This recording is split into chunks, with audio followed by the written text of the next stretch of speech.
ఇండియాకి next T20 series start అయ్యే కల్లా ఈ ప్లేయర్ కనుక స్క్వాడ్లో ఉండకపోయినా, అసలు ఎక్కువ మాట్లాడితే ఈ ప్లేయర్ని క్యాప్టెన్ చేయకపోయినా భవిష్యత్తులో నియర్ ఫ్యూచర్లో ఇండియన్ క్రికెట్కే లాస్. ఎవరికి లాస్ లేదు, ఇండియన్ క్రికెట్కే లాస్. ఎవరి గురించి మాట్లాడుతున్నాడని గెస్ చేయండి. Correct, Shreyas Iyer. Punjab Kings captain ఎంత అద్భుతంగా లీడ్ చేస్తున్నాడు టీంని, ఎంత గొప్ప బ్యాటింగ్ చేస్తున్నాడు, ఎంత మంచి ఫామ్లో ఉన్నాడు, ఎట్లాంటి క్యాచ్లు పడుతున్నాడు.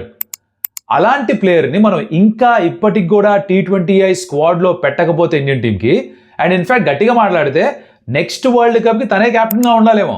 ఇప్పుడు 24 T20 వరల్డ్ కప్ అయిపోయిన తర్వాత నెక్స్ట్ సైకిల్కి సూర్యకుమార్ యాదవ్ క్యాప్టెన్ చేసినట్టుగా ఈ 2028 సైకిల్కి Shreyas Iyer should be the Indian team captain.